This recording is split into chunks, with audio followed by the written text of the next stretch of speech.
dia a todos, bom dia a todas, sejam muito bem-vindos e bem-vindas a mais um ICL Mercado Investimentos. Bom dia para você que nos assiste do Maranhão pela TV UFMA e de Sobradinho e Porto Alegre pela Pop TV. Sejam todos também muito bem-vindos e bem-vindas. Hoje, sexta-feira, dia de comentar a inflação com vocês, então vamos comentar aí o que pressionou nosso bolso, o que pesou na inflação de dezembro, o que deixou essa inflação acima da meta. Então a gente vai passar por todos esses pontos com vocês.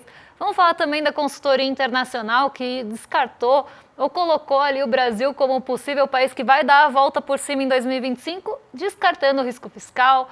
Vamos tratar todos esses assuntos com vocês, vamos comentar sobre o financiamento imobiliário da Caixa, que acabou mudando algumas regras e aumentando também a taxa de juros. Mas antes de tudo isso, eu vou dar bom dia para o André. Bom dia, André, como você está? Bom dia, Débora. Bom dia a todos os nossos telespectadores. O astro do dia é a inflação, né? Então saiu a inflação acima do que a gente esperava, mas abaixo do que o mercado estava esperando. Então a gente vai explicar aí por que teve essa alta aí de 0,53% no mês, uma alta bem considerável. Então vamos mostrar da onde que vê essas pressões inflacionárias aí para a gente conseguir observar bem por que a gente teve esse resultado durante esse ano, né? Mas a gente também tem essa consultoria aí falando aí, o que a gente sempre fala, né, que é o risco fiscal é quase que o fantasma do comunismo da Faria Lima, né? Então a gente também vai explicar esse estudo aí que saiu, vamos explicar também o financiamento da Caixa, mas a gente já pode partir para a nossa agenda, que para uma agenda de sexta-feira aí tá bem fraca, né? Não tem quase nada nessa agenda do dia hoje, né, Débora? Exatamente, a gente tem uma agenda bem enxuta. A estrela do dia aqui no Brasil realmente são os dados inflacionários divulgados pelo IBGE. Então, como vocês podem ver, às 9 horas da manhã nem tem aquela quantidade de dados da Europa. Então, já começa a agenda às 9 com o IPCA, INPC e INCC de dezembro e fechamento de 2024. Esses dados a gente vai trazer todos os detalhes para vocês. Depois a gente tem a outra estrela do dia que não vai dar para a gente comentar hoje. Então, a gente vai comentar com mais detalhes na segunda-feira. Hoje a gente só vai passar por cima, que é o payroll, né? Hoje a gente tem o relatório mensal de empregos nos Estados Unidos, a taxa de desemprego e salário médio por hora, o relatório mais completo de mercado de trabalho dos Estados Unidos. E ele saiu às 10h30 e por conta desse horário, a gente não vai conseguir trazer todos os detalhes para vocês, mas a gente vai passar por cima aí quando formos fazer o giro de mercado. E também tem o índice de sentimento do consumidor, expectativas de inflação em 1 e 5 anos, mas essa leitura preliminar, ela ainda é a prévia de todos esses indicadores, porque eles são referentes a janeiro ainda não acabou, então é só uma prévia mesmo do que a gente deve esperar para o mês de janeiro. Então, como eu falei, hoje a gente tem uma agenda bem enxuta, com 2 dados muito importantes, não é porque ela está enxuta que ela está desimportante, esses dados são muito importantes, são dados muito esperados, acho que os dados mais aguardados no cenário doméstico e internacional da semana, mas hoje uma agenda bem curtinha. Então a gente já vamos partir aí para o nosso giro de mercado mundial. Hoje temos, né, finalmente, essa semana aí que foi tão fraca, aí os mercados também um pouco líquidos ainda, né, voltando naquela ressaca de fim de ano, né, mas a gente tem algumas coisas já acontecendo na Ásia, né, por exemplo, aí, dados de inflação divulgados na China ontem, ao contrário do Brasil, se espera inflação mais elevada na China, sim, porque é um indicador de atividade econômica mais robusta, mas a inflação veio bem controlada, abaixo do esperado e frustrou, né, a China é o país do contrário, né, lá eles têm que gastar muito, lá eles têm que crescer muito, tem que ter inflação alta, lá tem que ter déficit grande, né? Então, a China, que é o país que pode todos esses pecados aí que a gente não é permitido na China, pode, né? E isso aí influenciou bastante os mercados asiáticos, né, Débora? O que está acontecendo aí com Xangai Composto, Hang Seng, aí, o que aconteceu aí nesses mercados asiáticos, Débora? Todos foram pro negativo essa madrugada, André, e quem está em casa, porque justamente a gente teve a divulgação dos dados de inflação da China, tanto ao consumidor quanto ao produtor, e eles acabaram decepcionando por lá. A China teve uma alta pequena aí no mês de dezembro, então não veio uma inflação como se esperava, uma inflação mais puxada, uma inflação mais para cima, ela veio abaixo do que se esperava e na comparação anual também acabou mostrando que não teve o ritmo que se esperava de inflação. E por que isso preocupa lá na China? Justamente por ser um indicador que pode ser que o ritmo de crescimento ou o ritmo econômico, da atividade econômica chinesa, não fique ali dentro também do que se espera, pode ficar aquém do esperado. Então isso aumentou as preocupações em relação relação ao ritmo da economia chinesa. Como o André falou, a China é o contrário de tudo que vale para os outros países. Tudo que o mercado olha nos outros países, para a China vale o contrário. Então lá eles querem sim uma pressão inflacionária maior para mostrar que tem um ritmo de crescimento mais acelerado, que tem demanda também, porque a demanda chinesa acaba mexendo com todos os países de uma forma geral. Então se espera esse tipo de posicionamento. Por lá também se esperam estímulos, né? Então toda vez que sai uma notícia de estímulos, ela é bem recebida pelo mercado financeiro. Então a China falar que vai ter uma expansão fiscal, que vai gastar mais, que vai aumentar o teto da dívida, normalmente são notícias bem recebidas no mercado. Mas hoje a gente teve essa notícia mais decepcionante, eu diria, da China em relação à sua inflação estar muito contida, tá? Em relação também ao ano anterior, mostrando até desaceleração. Então hoje o Xangai Composto ele acabou ficando no terreno negativo, vou usar ele de exemplo, porque foi um índice que acabou liderando as perdas na Ásia, então ele caiu 1,33%, mas não foi diferente para o Hang não foi diferente para o Nikkei 225. A Ásia como um todo foi em bloco para o terreno negativo, justamente por conta dessa decepção. E agora o mercado continua monitorando a possibilidade de novos estímulos lá na China. Então, a grande expectativa é que com esses dados sendo divulgados, o governo chinês passe a ter ali um estímulo mais forte na economia chinesa durante esse ano para cumprir a meta de crescimento também por lá. Vamos falar agora do Brasilzão, porque o dado mais esperado é justamente a inflação, né? Uma alta de 0,52% em dezembro, o acumulado no ano fecha em 4,83%. E parabéns, Campos Neto, você conseguiu terceira quebra aí de resultado. Aí você conseguiu em 3 anos, além de ser 3 vezes o melhor presidente do Banco Central, ele também conseguiu em 3 anos estourar a meta, né? Então, é um feito para poucos aí. Primeiro presidente do Banco Central da história aí, desde o começo do Plano Real, desde que as metas foram estabelecidas, que conseguiu isso. Então, uma salva de palmas, Campos Neto aí, por você conseguir essa façanha aí.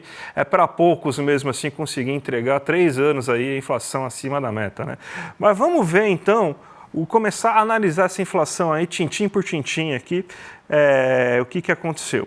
Se a gente for observar, a inflação deu uma acelerada entre novembro e dezembro, mesmo com os índices que a gente estava observando, se a gente for pegar IGPM, se a gente for pegar IGPDI, se a gente for pegar cesta básica, IPCA 15, a gente tem então uma surpresa, porque a gente vê ó, que estava em 0,39, vai para 0,52, abaixo do que estava no passado, 0,56, e você estava vendo todos os índices na casa do 0,2 a 0,3. Isso aí, então, eu estava esperando, principalmente, que você não tivesse uma coisa muito longe disso. Mas você teve, então, essa surpresa, e a gente vai explicar de onde que veio essa surpresa aí, porque os outros índices anteriores não captaram uma série de coisas que começaram a ser captadas aí nesse índice agora. Então, no acumulado em 12 meses, a gente tem, então, que a inflação chegou em 4,83, é a inflação de final de ano. Então, a inflação desse ano ficou em 4,83, do ano passado ficou em 4,62, então, um pouco acima da meta. E ano passado a meta era outra, né? A meta era 5%, esse ano a meta já foi para 4,5%, então dificultou um pouco. A gente também tem que começar a discutir quão irreal essa meta de 3% com teto até 4,5%. Mais assunto para outro dia aqui. Então vamos ver agora quais são os grupos, os itens, os principais itens que a gente tem que observar. Ó.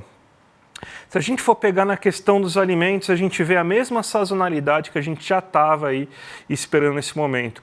A maioria dos alimentos tendo queda, ó, arroz, feijão, batata, tomate, cebola. Então a gente vê aí que você tem que basicamente os itens de hortifruti, tirando aí as hortaliças tiveram uma alta, as frutas também tiveram um leve alta, assim, até por causa da questão de sazonalidade, né? Muita gente compra frutas para ceia de Natal, então você tem cereja, uva também aumentando, aí, então aumentou um pouco o nível das uvas, né? O nível das frutas. Mas então você vê aí que nessa parte do hortifruti granjeiro aí não teve tanto. Hortifruti, na verdade, não teve tanto problema, porque o granjeiro já teve aí que os ovos aumentaram bastante. Onde está o problema? Naqueles itens pontuais que a gente já estava observando. Ó. Café subiu quase 5%. A gente tem as carnes subindo aí 5,26%. Óleo de soja subiu mais de 5%. Então, novamente, derivados da carne, derivados do café e derivados do óleo de soja que foram os grandes vilões da alimentação. A gente também teve um bom impacto aqui negativo da energia elétrica residencial, uma queda de 3,19% aí, o que ajudou a amenizar bastante a inflação. Mas a gente vê aqui, por exemplo, nos combustíveis, mesmo sem reajuste anunciado da Petrobras, também teve alta, principalmente do etanol, 1,92%. Então você tem que a oferta de açúcar e o preço das commodities por causa do câmbio aumentou lá fora.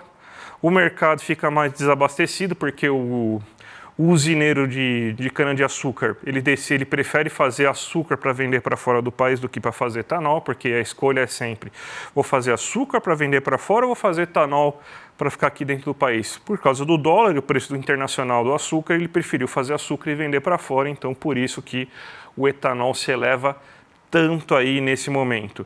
Então a gente vê aí que foram esses itens mais pontuais, mas só isso não explica a alta de 0,52, que foi bem acelerada. A gente pode colocar na outra tela que a gente vai conseguir explicar melhor. Ó. O que você teve de elevação esse mês? Ó, alimentos e bebidas, 1,18.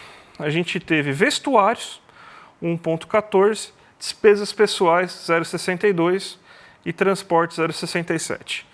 O que você teve, então, é que alimentos já era esperado que você tivesse essa alta bem considerável. Vestuário não era.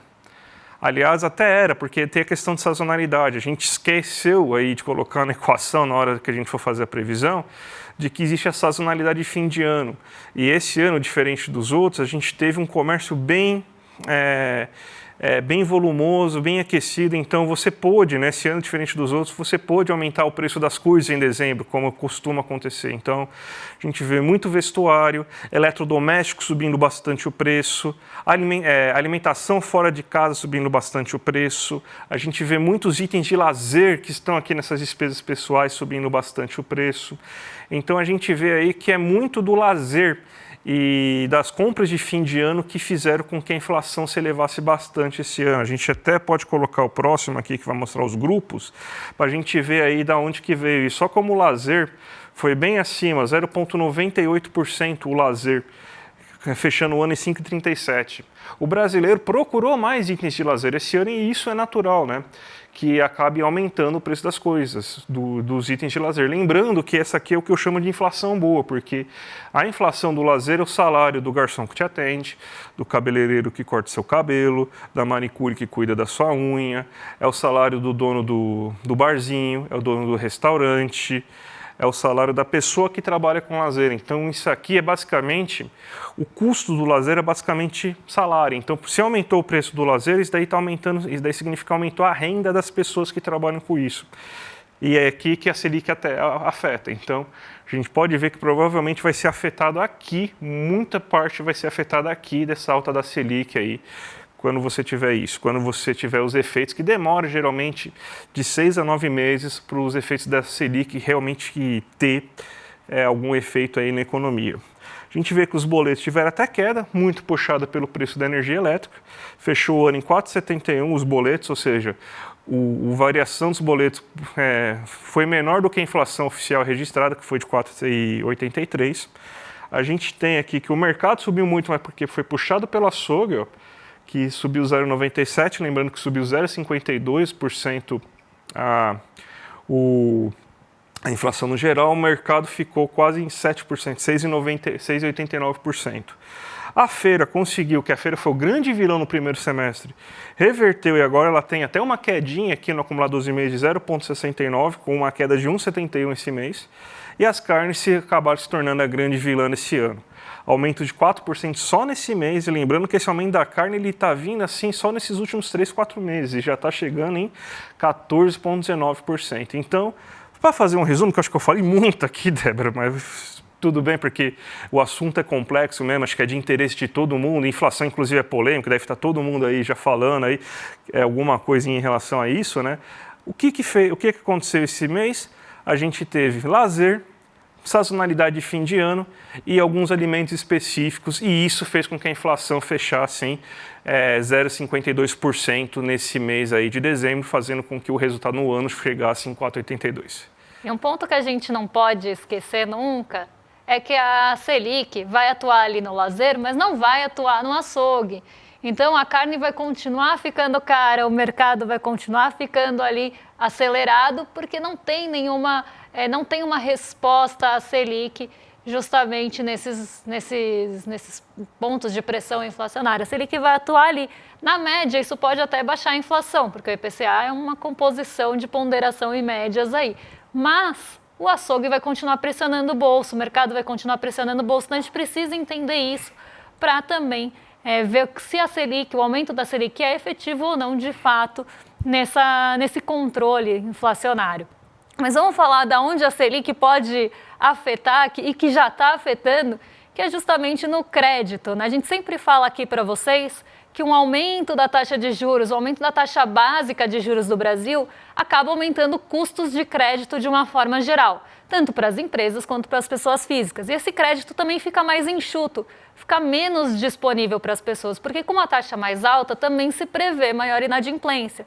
Então, a concessão do crédito ela começa a ter outros crivos. Então, a gente vê que as taxas começam a subir e o crédito fica mais enxuto. Isso a gente já está falando há algum tempo. E a Caixa Econômica elevou os juros do financiamento imobiliário e esse aumento, né, ele veio por fatores que a Caixa considerou mercadológicos e conjunturais. Como é que a gente pode traduzir isso? Mercadológicos, até por uma questão de maior procura por imóveis, as pessoas estavam procurando mais imóveis. A gente viu, inclusive, no Minha Casa Minha Vida não muda, tá, gente? Então, as taxas do Minha Casa Minha Vida não mudaram. Isso vale para as outras modalidades de financiamento imobiliário. Mas aqui o que a gente via acontecendo, né? Uma maior procura no financiamento imobiliário, só que essa procura também deve começar a ficar um pouco mais contida com as taxas de juros. Por quê? Esses fatores conjunturais, né, e a gente pode explicar bastante isso pelo aumento da taxa de juros, expectativas de juros futuros também aumentando, isso também acaba aumentando as taxas de juros cobradas hoje. Então a Caixa ela revisou essas taxas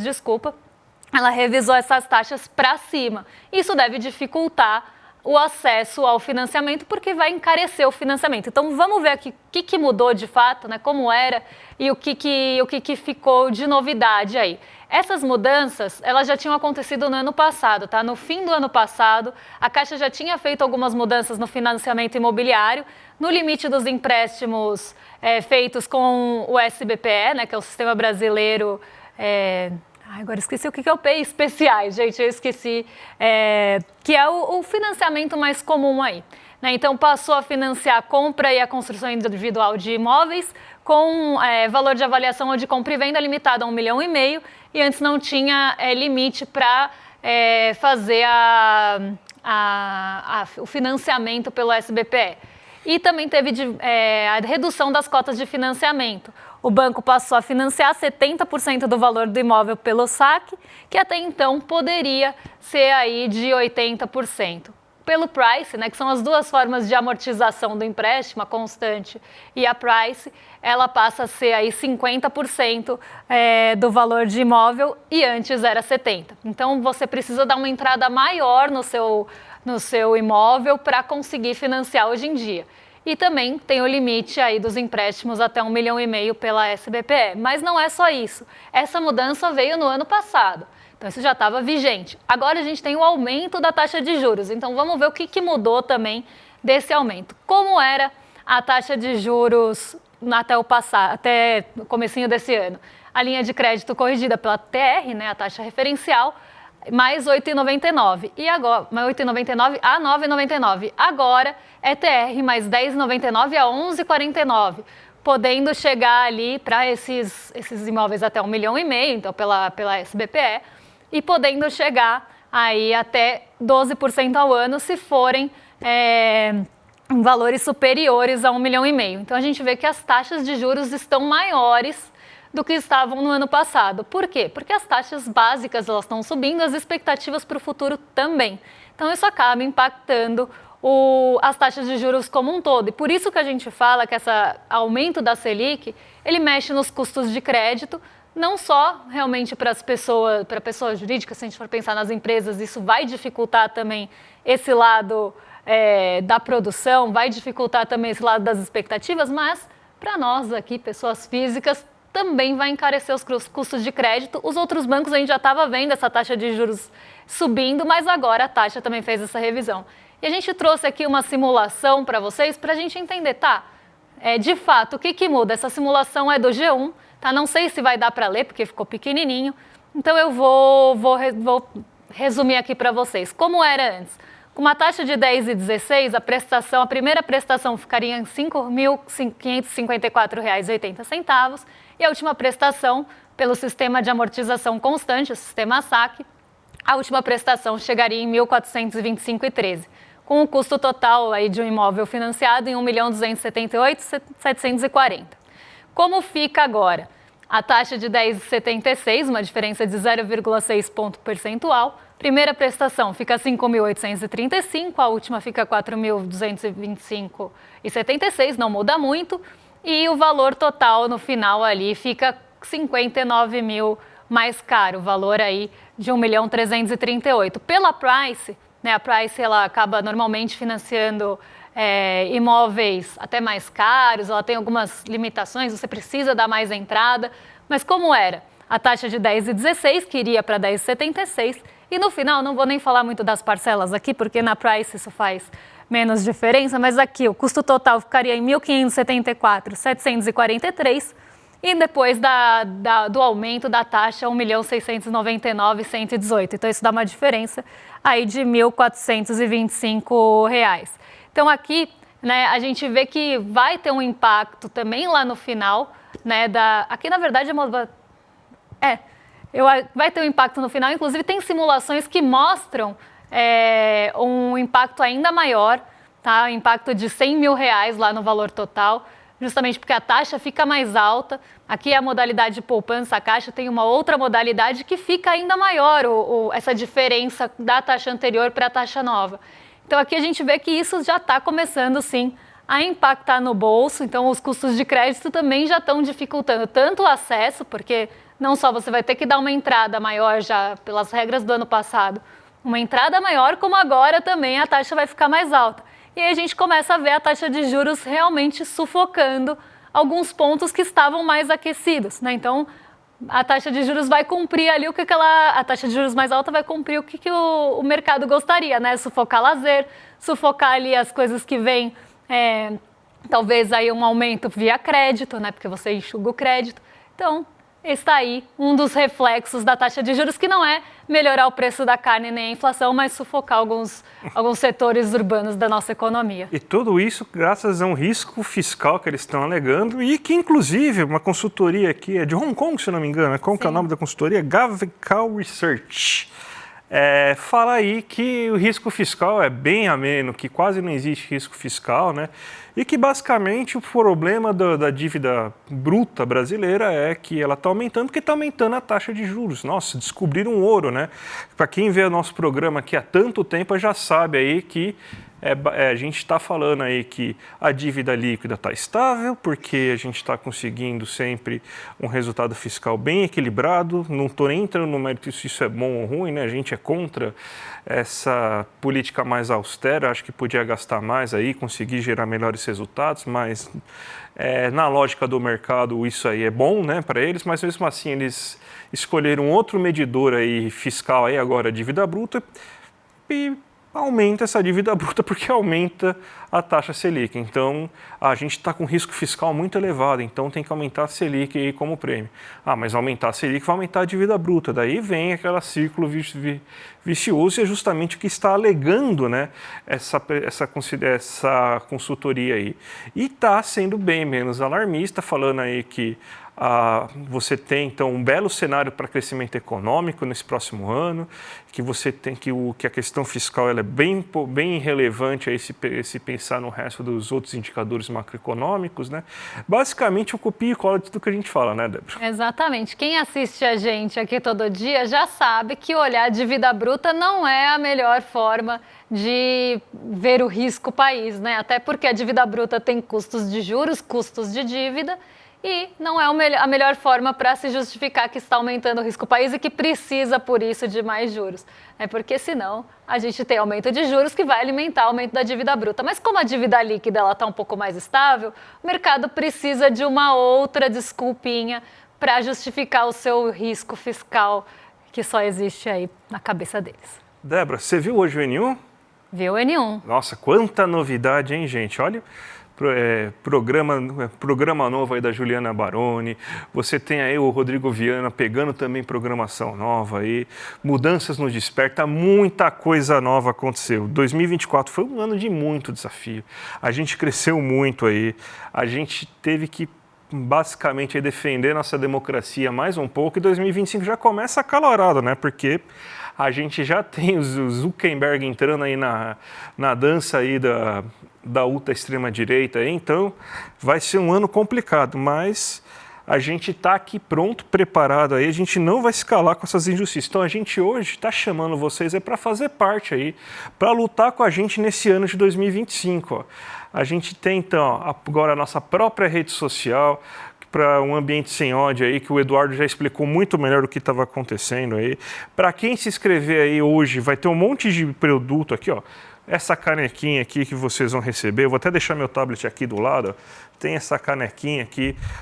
Essas pulseirinhas aqui também do ICL, aqui, ó, aqui para essa câmera aqui.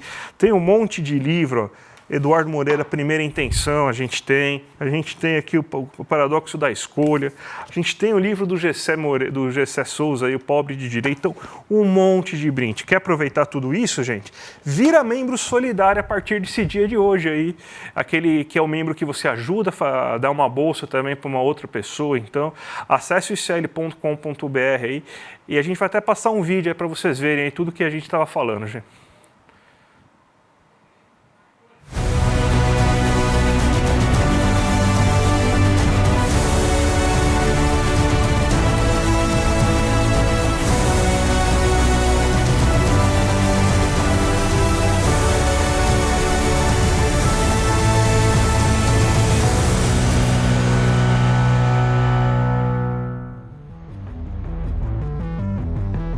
Em 2024 foi histórico. Vivemos momentos incríveis no ICL. A nossa luta foi reconhecida e venceu os mais importantes prêmios. Vitórias de toda a nossa comunidade. O IBEST vai para Instituto Conhecimento. Um abraço para todos vocês. Viva! Só o conhecimento liberta. E em 2025 estamos chegando com tudo. Temos um monte de notícia incrível para compartilhar. É só bomba. Tá preparado? Nosso jornalismo vem mais forte do que nunca para enfrentarmos os poderosos. No N1, vamos agora poder acompanhar Leandro Demore diariamente. No Desperta, você vai começar seu dia com as análises do jornalista Fábio Panuzzi. E tem programa novo na grade. Diariamente, às 17 horas, ICL Urgente, com o jornalista Rodrigo Viana. Além da volta do nosso comentarista Jamil Chad para a programação. Escuta essa.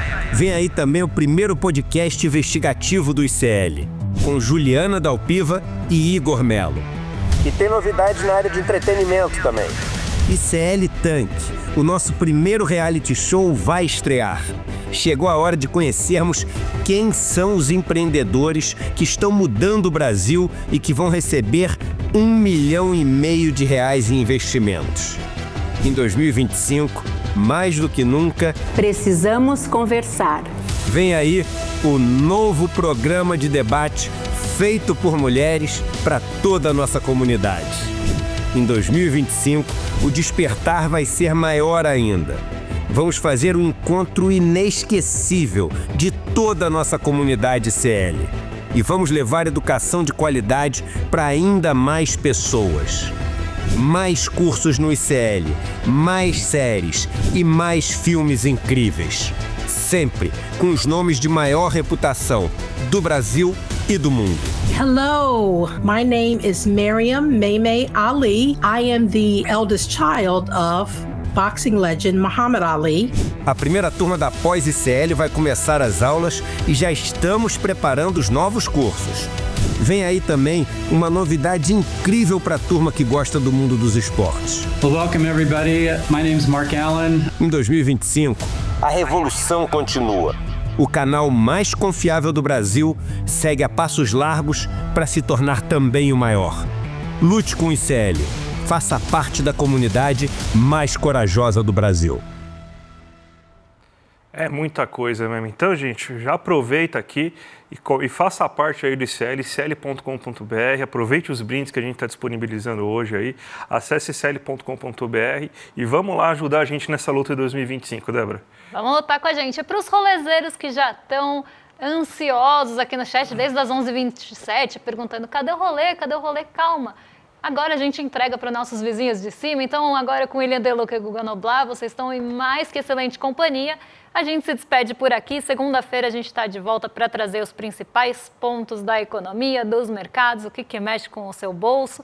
Então, um bom fim de semana para vocês e até lá, pessoal. Até a próxima, gente. Tchau, tchau. Você pode ir para qualquer país e fazer qualquer tipo de documentário. Cheguei a Havana, Fidel me chamou no gabinete dele e se virou e falou assim: o que você quer me perguntar? Essas são imagens inéditas e históricas. Disputar la subjetividad, comprender que las relaciones pueden ser realmente distintas.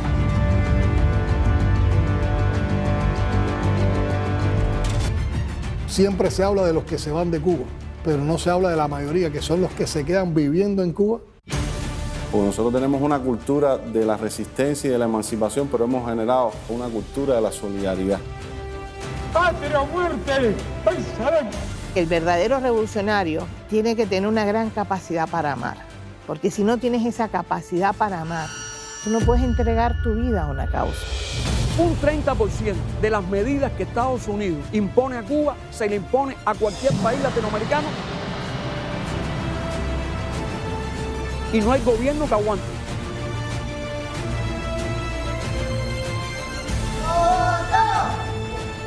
Entrevista com o presidente de Cuba, Miguel Díaz-Canel. Quítenme el bloqueo a ver qué pasa.